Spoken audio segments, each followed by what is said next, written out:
This is the Straight to Video podcast. And we're going to talk today a pay-per-view that's happening tonight. I haven't done a video podcast in a while. Happy New Year's. Happy to land on New Year's. Charles Martin versus Luis Ortiz, or Luis Ortiz versus Charles Martin. In a fight that I personally would have never thought be pay-per-view, right, as a main event. And if it was, I thought the card would be stacked. And the card is not stacked. Okay, the card is not stacked at all. I think this is going to be lucky to get over 100 buys, right? 100K buys. I think we got some 100K buys. That'd be, like the goal for them, right? That'd be amazing for them. Why is this happening? And it's not just a bad pay-per-view, right? It's not that's not just what it is. Like, they just send one bad pay-per-view out. Who knows why, right? No, there's a reason behind this. They're doing a monthly pay-per-view every month now on Fox and PBC. That's the deal. They're going to do it. A UFC like monthly pay-per-view. Because next month, you already have the next two. Keith Thurman versus Mario Barrios. Or you have Earl Spence versus you guys a month after that. And those are considerably better main events. Keith Thurman versus Barrios is still questionable pay-per-view. I don't think that's a pay-per-view fight, but they think that Keith Thurman's star power could carry the day on that. But other than that, they're just going to put a monthly pay-per-view out. And I think some are going to be questionable and some are going to be very good. But this is what they're going to attempt. This is Fox's last year with the PBC, right? Last year on the contract, at least. And they're going to see if this could work. And if this worked, then the relationship will continue. If it can't and it fails miserably, they took the chance. They discovered, they took a chance. They thought they saw something in the market that could sustain this. But we're going to find out.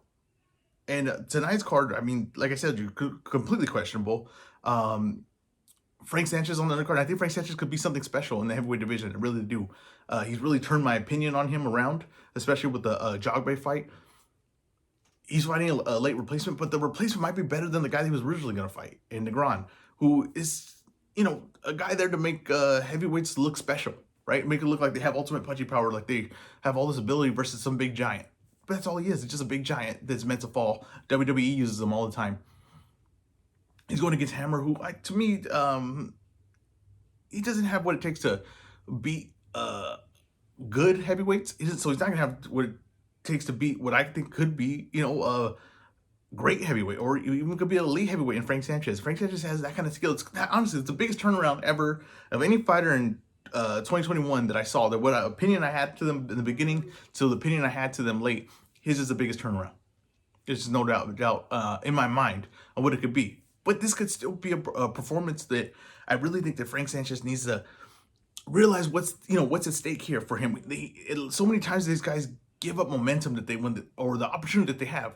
It's not enough just to win this fight. It really isn't. It's not enough to win. He needs to do it impressively. He needs to go out there and look to make a statement, make a point, and look like one of the top guys. Look like, hey, I want to see this guy fight any of the top guys. I want to see him. I want to see what he's got to do next, because this is the PBC taking a chance with him, saying, hey, we're throwing Ortiz out there, Martin, Sanchez, Rice, Coffee, someone make an impact, right, in this pay-per-view. Someone leave people talking, get a highlight on Twitter going, go viral. That's what they're trying to do. That's what they're giving these guys these opportunities. It's not enough just to win in boxing anymore. There's too much competition. That's the thing, is there's so many boxing cards every week. Like, this is the first weekend for I don't know how long where there's only one fight this weekend. Right, one card, because that's not what happens. It's usually like 5 cards, so it's hard to make an impact. And if you make an impact early, there's the chances it's not going to last the whole day to happen late. Do you know what I mean? To stay at the end of the night that's the one that everybody's talking about. That's how much there's so much. So it's not enough just to win anymore. You got to make an impact. You got to stay in people's minds. You have to go viral. You have to trend. All those things are important now. You should be looking at all that. This is what Frank Sanchez has to do. This is what Luis Ortiz has to do. This is what Martin has to do.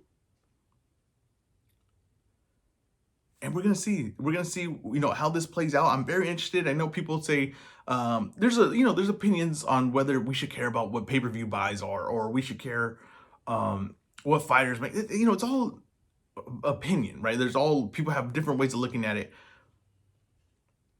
Now, I just want to see fights. I want to see fights. As far as like monthly pay-per-views, it's not the best for the fans, right? It's not great for the fans. But if you're giving me solid fights on these pay-per-views, right? If I'm getting fights that otherwise couldn't be made unless it was a pay-per-view, then I'm okay with it, right? As me personally, I don't know if I can speak for everyone, but I speak for myself. But I am interested in the pay-per-view buys on this because I want to know if this could work. because the UFC has made this work, and they made this work in a big factor, right? The big way that they don't even need stars on the card. They just stack the card with familiar names, right? Not even superstars, just familiar names, and it sells, and it's going to do between 300 to 600 buys, right? That's just what it's going to do, 300,000 to 600,000 buys. The UFC is consistent with that. What you want is consistency. You want to know, what is this going to do? What's my minimum here? And, you know, what's my average? That's what you want to know.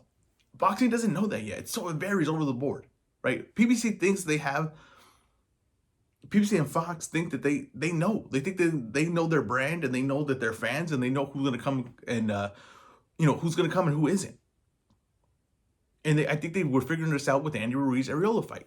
You know, if Andy Ruiz-Arreola was as big a disaster as people want to say it was, why would they go back to this, right? That was a perfect test sample of, like, not a superstar, just known guys. And that they're still coming back to doing it. So there must be something there that they see, right, that says this could be a success. I'm curious. I want to see how it plays out. Another thing I want to talk about this coming year is what fights, right, that could happen, and I think that will happen, and fights I want to see happen this year. I'm going to go 5, and these are just off the top of my head. Didn't plan this or everything.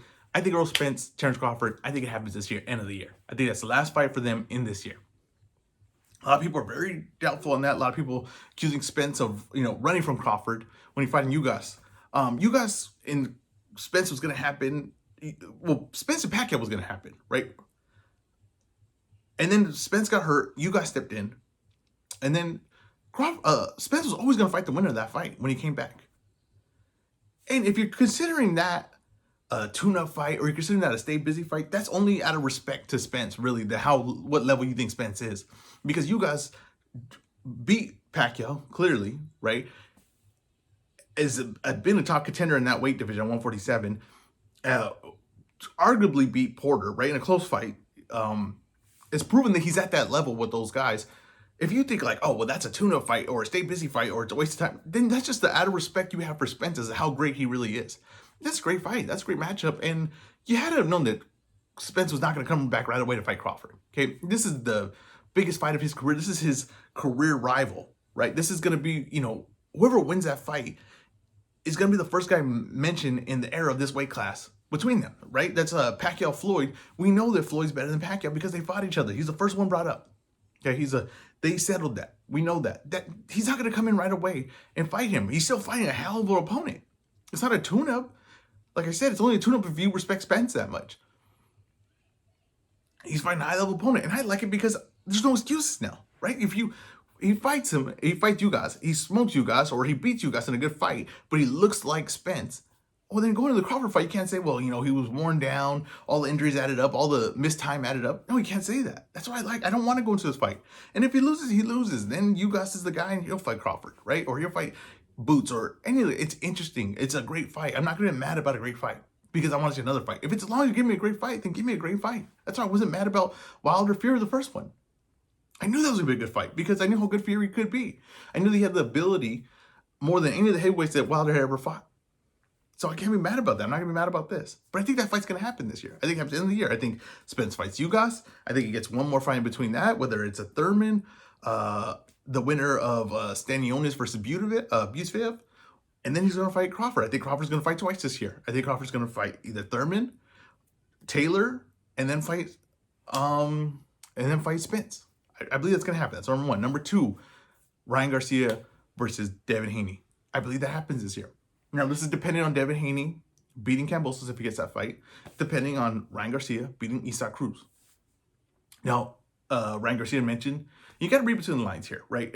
Whether he gets Isaac Cruz, I actually have my doubts whether he gets Isaac Cruz. I think Jojo Diaz is more the realistic fight that he gets. I'm saying Isaac Cruz because that's the one everybody's talking about. But if you read between the lines on that interview, right, he says that he wants Isaac Cruz, right, or he wanted Kambosos because he said, might as well go get all the belts, right?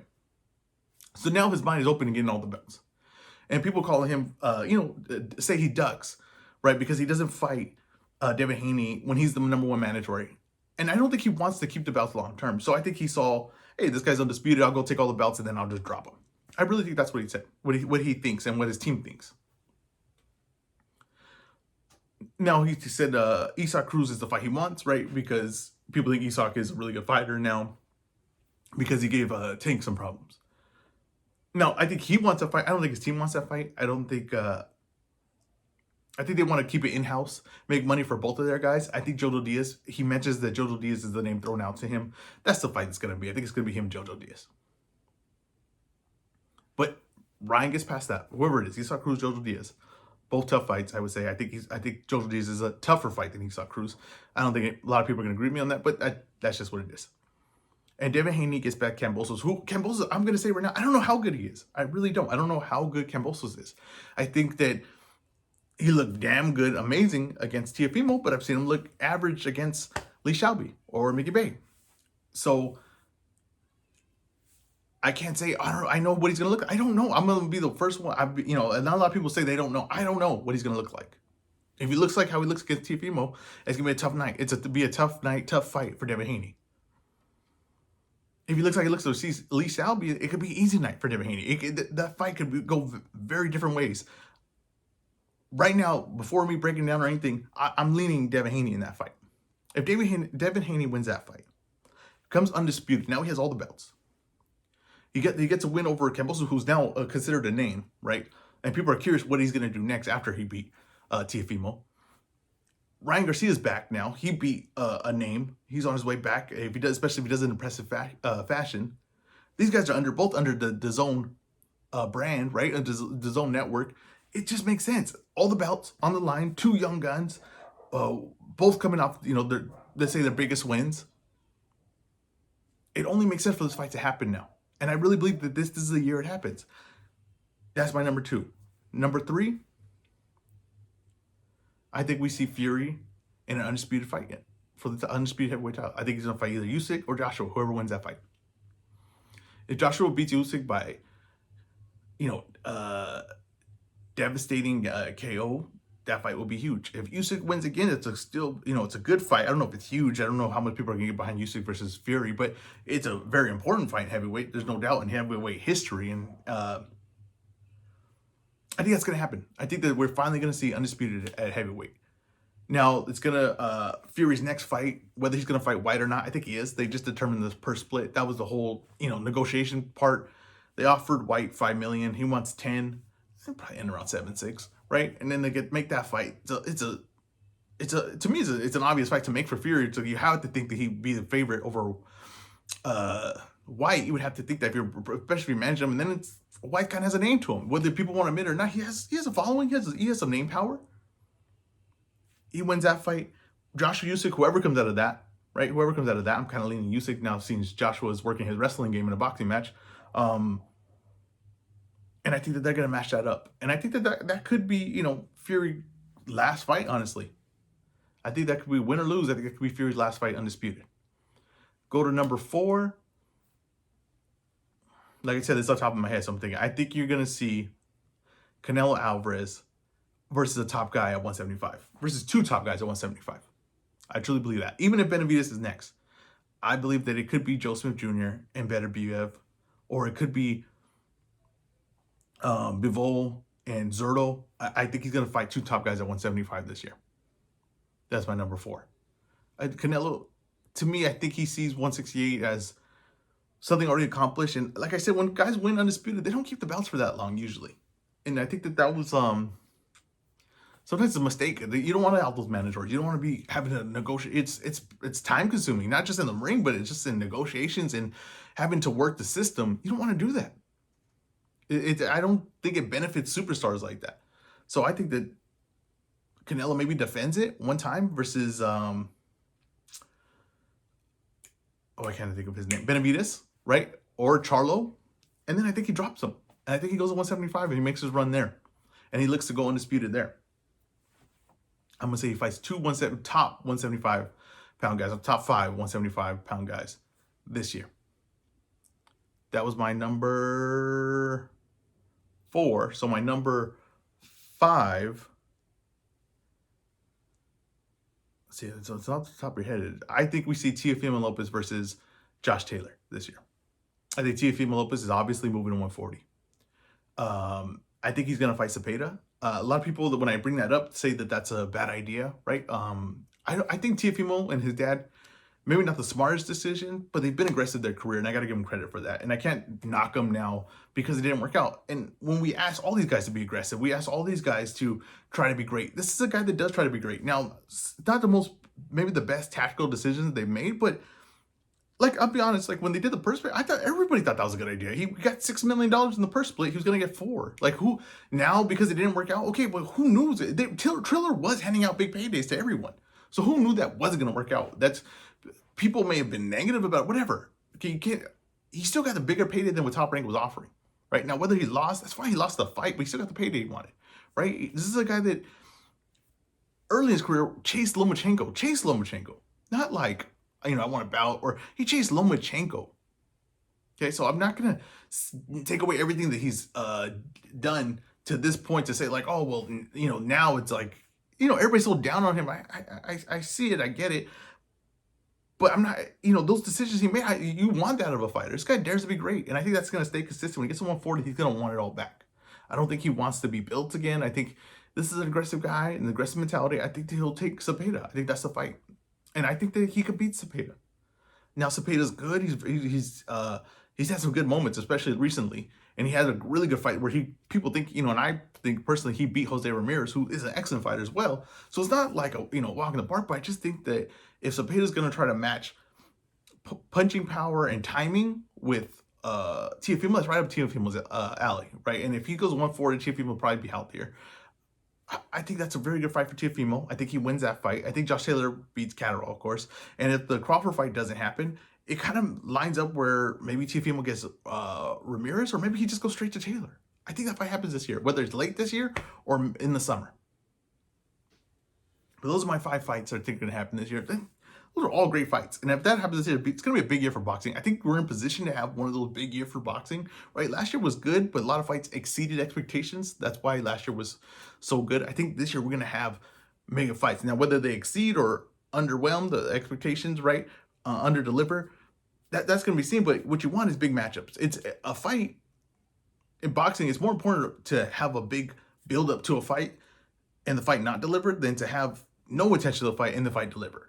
It just is business-wise. It's just, you want the buildup, right? That's where you get the sales. That's where you get the attention. That's where you get, everybody talking about the sport. That's what you want. That's why Jake Paul's a success. He builds up the fight. A lot of, the first Tyron Woodley Jake Paul fight was terrible. The second one was going to be terrible too. He landed the punch. He knows you got to build it up. It is the outcome. It's important that he wins, right? And when he does it in impressive fashion, that's even better. But the reason why it gets all the attention is the pre-build-up to the fight.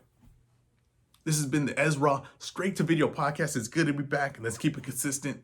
Happy New Year's, guys. Peace.